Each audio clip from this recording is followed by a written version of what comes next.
When the ball dropped at midnight on December 31st, 2019, 2020 started with a lot of promise. It was going to be a great year. As I reported at the last annual meeting, 2019 at St. Mark's had seen a year of significant growth, and we were ready to keep that going. At the annual vestry retreat last January, we had a lot of ideas and a lot of energy to keep moving forward. We did dozens and dozens of house blessings throughout the parish in the month of January. We started up Alpha right after the new year. And for the Alpha alumni, we even put together Alpha's prayer course.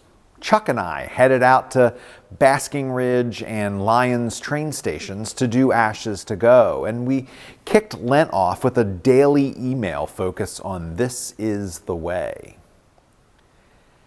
And then the wheels came totally off the wagon.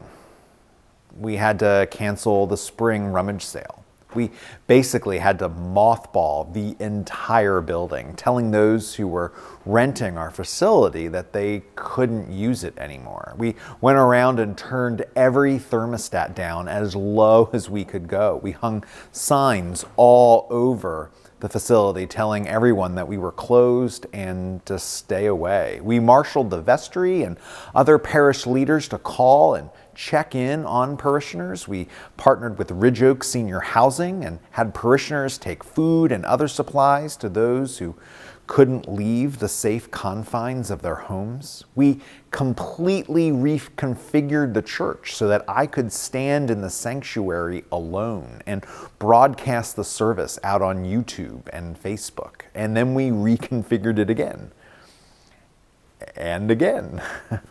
In order to keep the parish together and to spiritually and emotionally steel ourselves from the pandemic's onslaught, we started broadcasting morning prayer or Eucharist 7 days a week at 10 a.m., which I have to say was one of the most meaningful things to me in the last year. I don't know about you, but coming together in that way helped me get through it all.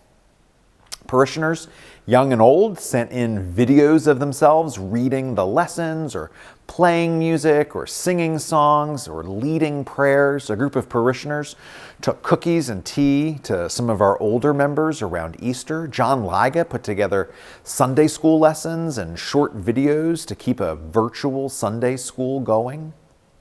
Mike McCormick led Music with Mike on Facebook once a week. A group of committed spiritual leaders put together prayer groups that met on Zoom several times a week. We kept up with our monthly services with Ridge Oak and Fellowship Village, albeit over the internet.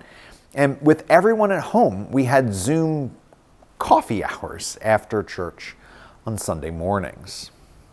In the early summer, and with the blessing of the governor and the bishop, we opened our doors up again, but of course with a cascade of protocols in place. We were one of the very first churches in the diocese to reopen again, and in fact we are still in the vanguard there. We put the bulletin online, we marked off pews for social distance seating, we put hand sanitizing stations everywhere, and we still have people sending in music and readings for the Sunday service. We figured out a way for people to register to attend in person so that we don't oversubscribe a service, and we can contact trace if that is necessary. And we kept tweaking things to make sure that the online broadcasts were as high a quality as possible. And Mike completely retooled the music ministry with very welcome assists from our favorite band, She's at the Door. In all of this, we had a study of the book of Galatians. We studied the life of Moses with our friends at B'nai Israel. We Zoomed with a real-life astrophysicist and ordained minister. And we pored over the Nicene Creed. We put together an online vacation Bible school and even a series of videos for our youth confirmation classes through the pandemic, which we're still using.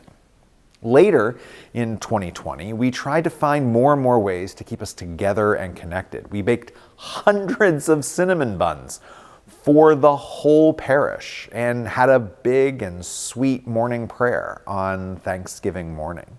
St. Mark's took the lead on the town's walk to Bethlehem to make sure that that beautiful tradition continued in this hard time. And an intrepid group of knitters and prayers started the brand new ministry of the prayer blankets, which I am so excited about.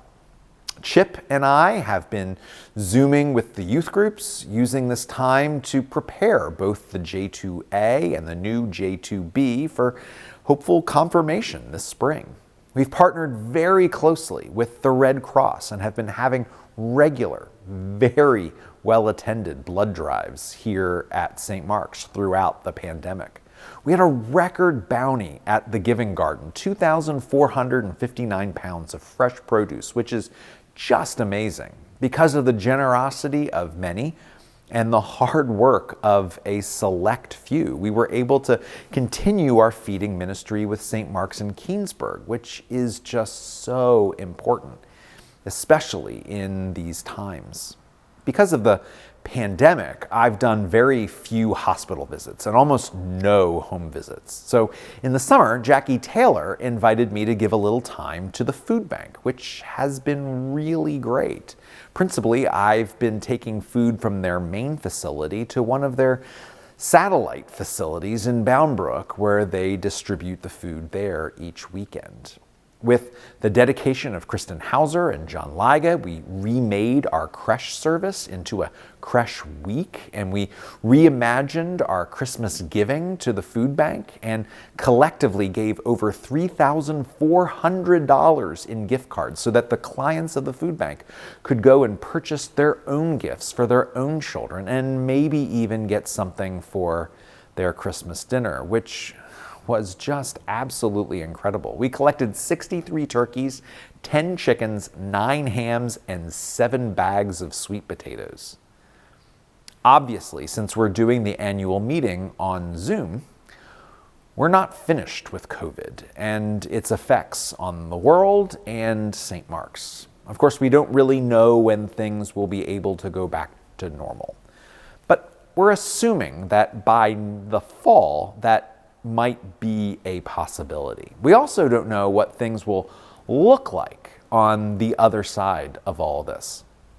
Our vestry is going to meet this coming Saturday for an abridged retreat, but then we're planning on getting together again in the late spring, early summer to talk about the short-term resumption of some of the events and activities that make up our usual parish life and how we can come out of this as a stronger parish, ready to continue our vision of growth and service.